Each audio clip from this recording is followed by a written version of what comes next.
What if everything you've experienced, both joy and hardship, was part of a larger design? What if nothing in your life happened by accident? According to Buddhist philosophy, every moment has meaning. Setbacks, losses, unexpected changes, they're not punishments, they're doorways. Doorways into growth, awareness, and transformation.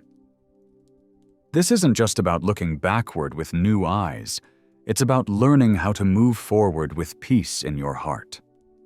Because when you begin to see that there's purpose behind even the painful moments, something in you shifts. You stop asking, "Why me?" and start asking, "What is this teaching me?" Everything is always in motion, learning to live with impermanence. Change is constant. Even when life feels still, it's quietly evolving beneath the surface. Emotions rise and fall. Seasons move. Relationships blossom, shift, or fade. Your body, your mind, your beliefs, none of them are static. In Buddhism, this ever-changing nature of life is called anicca, or impermanence. It's not just a concept, it's one of the core truths of our existence.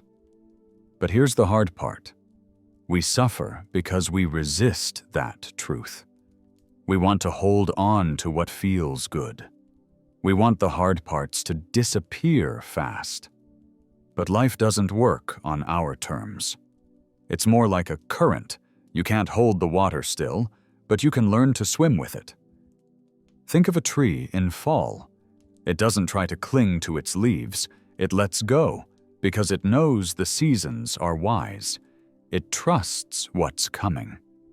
That kind of surrender isn't weakness. It's faith. A quiet belief that every stage has value, that every ending makes space for something new. When you accept change, you begin to live more fully. You stop grasping at the moment and instead meet it as it is. Even the painful chapters become easier to bear when you know they won't last forever. Peace doesn't come from holding on. It comes from letting go, with grace, not fear. From choosing to flow with life, not fight against it. When you stop resisting what's real, life begins to feel less like a battle and more like a dance. Karma. Your energy shapes your future. Nothing you do is meaningless. Every thought, every action, every word you send into the world has a ripple effect. That's what karma really is, not fate, not punishment, but the natural unfolding of cause and effect. Think of tossing a pebble into a pond. The ripples travel far beyond the moment the stone hits the surface. Some outcomes are quick, others take years, but everything leaves a trace. Today's reality? It's the echo of what you've thought, said, or done before. And what you're doing now? It's building the life you'll walk into next. Karma is not a sentence, it's power. It reminds you that you have a role in shaping your path. A harsh thought, if nurtured, becomes sharp words, and those words eventually return in some form. But a moment of kindness? That can open doors, mend hearts, shift energy in ways you'll never fully see. What matters is not just what you do, but the intention behind it. Are you helping someone out of love or for praise? Are you giving from fear or from compassion? Two actions may look the same, but their energy speaks differently, and the world feels that difference. We often wonder why good people struggle, or why some seem to succeed despite selfishness. But karma isn't a vending machine. It doesn't work on our timelines. Some seeds take lifetimes to bloom. The important thing is knowing that every bit of energy you put into the world matters, even the things no one sees. There's a story.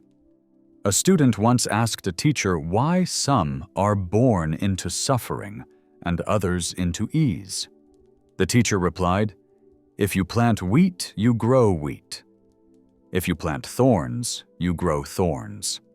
Not out of punishment, but out of natural consequence." Karma teaches us not to blame the world or others, but to ask ourselves, what am I putting into this life? You don't have to change everything overnight. You just have to begin.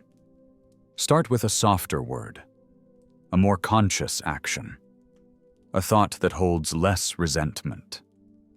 Even your response to pain matters. Some pass on their suffering. Others choose to stop the cycle. That choice, that's strength. That's awakening.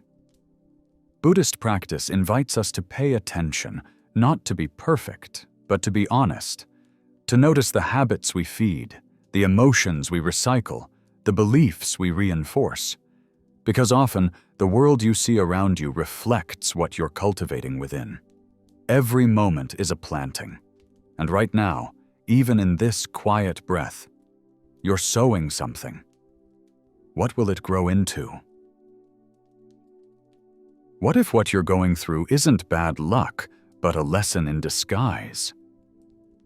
It's natural to wonder why certain things happen to you, especially when they bring pain. You ask yourself, why now? What did I do to deserve this? The mind craves answers and often labels hardship as misfortune, as if life is unfairly targeting you. But from a Buddhist point of view, luck doesn't really exist. Only causes, conditions, and opportunities for growth. Every experience, even the hardest ones, holds something meaningful. You might not see it right away, and it might not make sense while you're in the middle of it, but over time, if you remain open-hearted, the pieces begin to fit into a deeper picture. Sometimes, the very thing that brings you to tears today will be what strengthens you tomorrow. The person who disappointed you might have actually taught you how to stop abandoning yourself. The heartbreak you faced might have revealed the depth of love you carry inside. Pain doesn't show up to destroy you. It's here to transform you. It shakes you awake and urges you to look within. And if you stop resisting it, if you allow it to speak, it becomes your greatest teacher. Many of your strengths were born in moments where you saw no way out.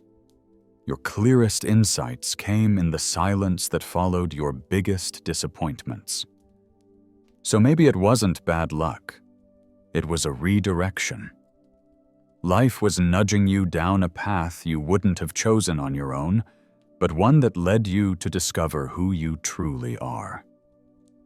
Buddhism teaches that every obstacle carries the seed of wisdom, but that seed only grows if you nourish it with awareness, attention, and willingness to understand. There's a well-known story about a farmer. One day he loses his horse, and his neighbors cry out, "What a misfortune!" But he replies, "Who knows if it's good or bad?" The horse returns with more wild horses. "How lucky," they say. But again he says, "Who knows?" Later, his son breaks his leg trying to tame one of them, but because of that injury, the boy is spared from going to war. This story reminds us that what looks like a mistake could be protection. What feels like an end might be the start of something new. You can't always see the bigger picture right now, but you can choose how to face it. You can curse the fall or use it as momentum to rise. You can complain about the rain or learn to dance in it. It's not about loving pain, but about asking, what is this moment here to teach me? What have I not yet seen? Change the question, and the answer begins to shift. What once felt unfair might start to make sense. It's not bad luck, it's a lesson, and you're ready to receive it. Attachment is the root of suffering. We get emotionally tied to people, habits, outcomes, and our own rigid ideas of how life should look. When those things shift or are taken away, we suffer. In Buddhism, this kind of pain has a name: attachment. It's not love itself that hurts, it's the fear of losing it. It's our tendency to hold tightly to things that, by nature, are meant to change. We cling to relationships as if they are our only source of joy. We cling to jobs, identities, status, as if they define our worth. But all of this is fragile. Any of it can disappear overnight, and when it does, we feel lost. Not because happiness is gone, but because the thing we depended on for happiness is gone. That's a big difference. Attachment is like an invisible chain. It binds us to things we can't control. It makes us anxious, fearful, and overly dependent on external stability. But need is not love. Possession is not freedom. Real love doesn't tighten its grip. It knows how to let go and still care deeply. Picture holding a small bird in your hand. If you squeeze, you harm it. If you open your hand, it may fly, and it may come back. That's the difference between attachment and freedom. When you learn to appreciate something without needing to own it, you're truly living in the present. When you love someone without trying to shape them into your image, that's love. When you recognize that everything can end, yet still choose to show up with your whole heart, that's growth. The issue isn't caring, it's believing that without that person or thing, you can't be okay. But you are already whole. Even if someone leaves, even if a door closes, even if a chapter ends, you are still complete. Attachment makes us forget this. It convinces us that peace exists outside of us, in people, outcomes, or circumstances. But true peace is within. It lives in the release, in the quiet thank you for what was, and the courage to move forward. Letting go doesn't mean erasing the past. It means honoring it and then creating space for what's next. It's not fighting life, it's walking alongside it. Life doesn't ask us not to love, it asks us to love without fear, without chains, without conditions. When you release attachment, love doesn't disappear, it becomes even more powerful. And you? You begin to breathe more freely than ever before. Now, the art of acceptance. Accepting what we cannot change. From an early age, we're taught to fight, to push, to never give up. If something's broken, we're told to fix it, but rarely are we taught how to accept. And yet there are things in life that lie completely beyond our control. Illness, loss, the actions of others, no matter how hard we try, some things won't bend to our will. So what do? Often, we resist. We grow bitter, desperate. We reject reality. And in doing so, we double our suffering. Buddhism offers another path. Acceptance. Not resignation, not saying I'm fine when you're really hurting. Not numbing or avoiding. Acceptance means meeting reality head-on. It's saying, this is what is. I may not like it, I may not understand it, but it's here. Acceptance means saying yes to what life is showing you, even when everything in you wants to say no.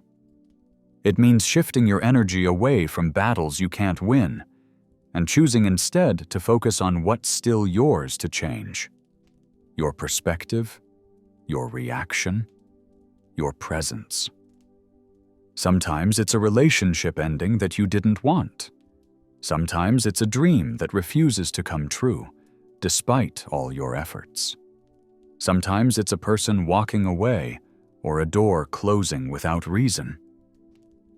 You ask why, and often no answer comes.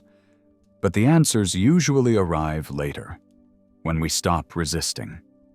When we stop saying, "It shouldn't be this way," and start saying, "It is this way."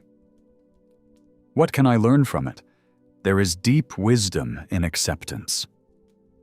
True calm doesn't come from controlling life. It comes from letting go of the need to control it.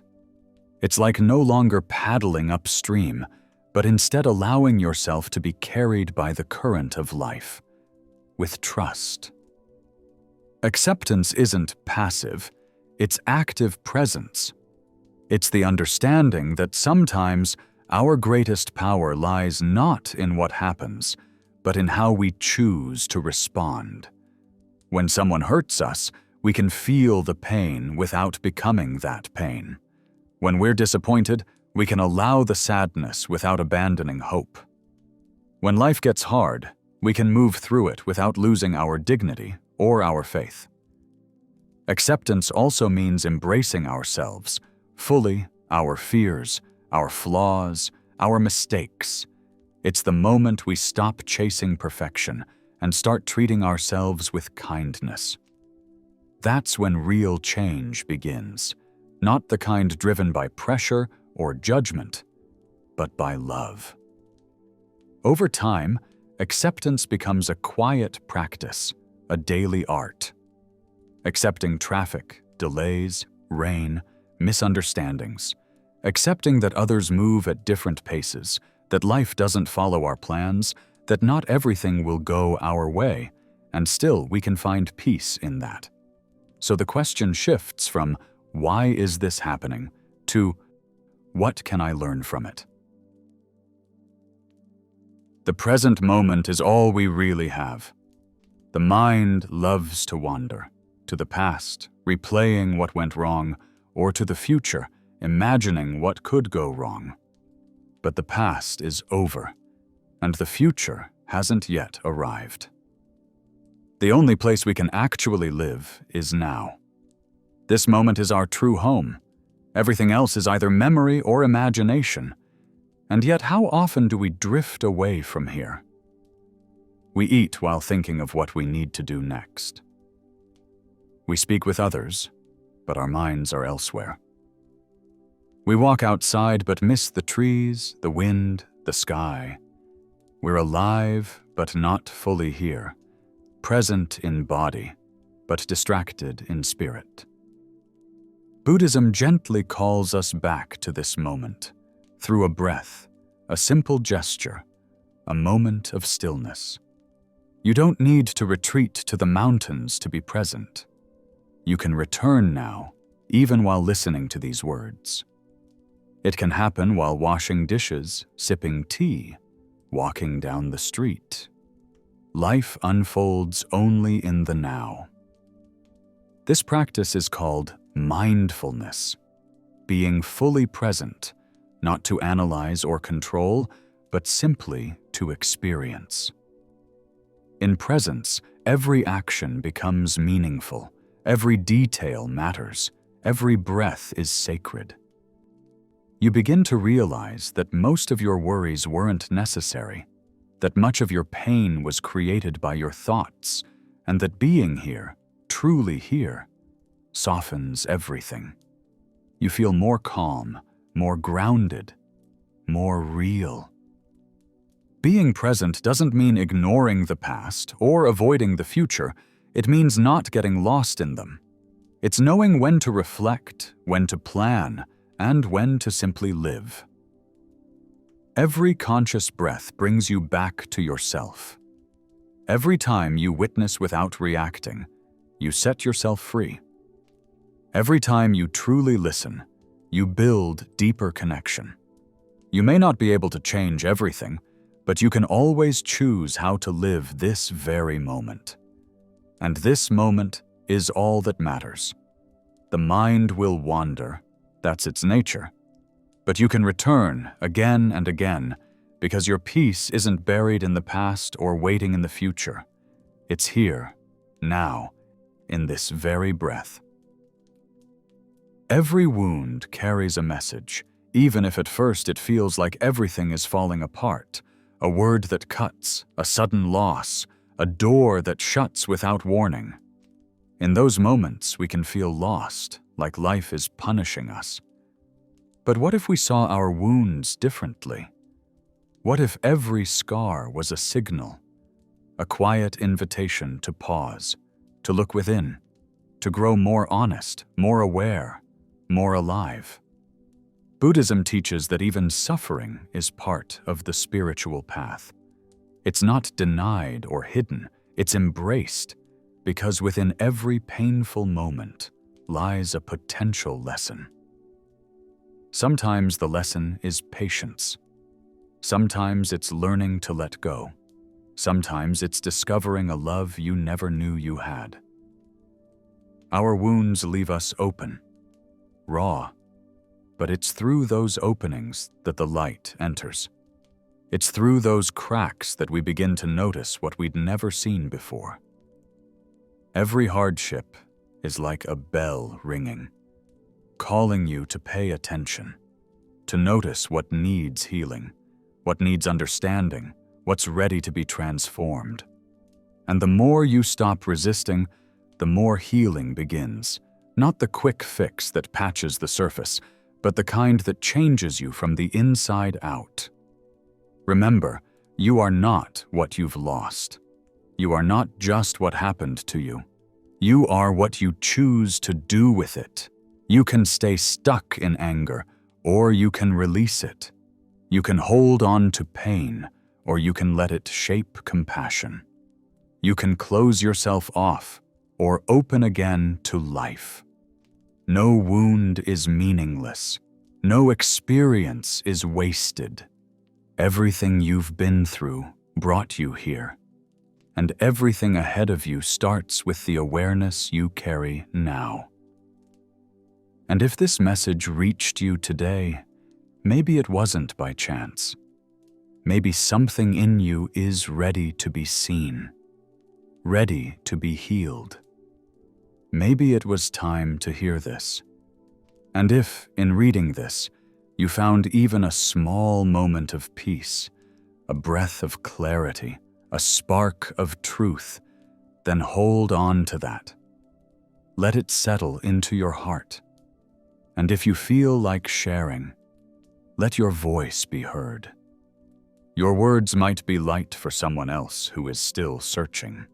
If you'd like to keep walking this path together, stay connected. Let your healing matter. Let your pain turn into light. And may each step forward bring you closer to the peace you deserve.